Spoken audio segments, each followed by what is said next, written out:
দান সৎকা করার জন্য সম্পদ লাগে না, আমার কথা শুনে। দান সৎকা করার জন্য সম্পদ লাগে না, কলিজা লাগে, মন লাগে।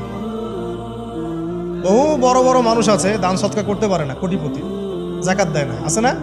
আর বহু গরিব মানুষ ভ্যান চালায়, কৃষিকাজ করে, দেখবেন 100 টাকা দান করে দিল।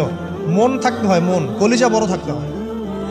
তো যাদের কলিজা বড়, মন বড়, তারা দান সৎকা করতে পারবে ইনশাআল্লাহ। আর যার মন বড় সেখানেই তো আল্লাহ নূর আসবে। সংক্ষিপ্ত মনে কি, সংকীর্ণ মন আল্লাহ নূর কোত্থেকে আসবে?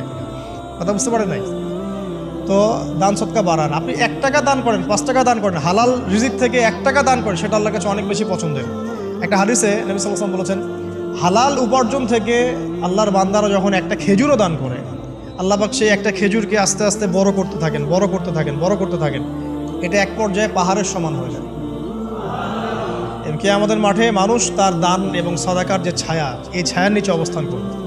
আপনার বিপদ হয়েছে, দান সৎকা করেন, বিপদ দূর হয়ে যাবে ইনশাআল্লাহ।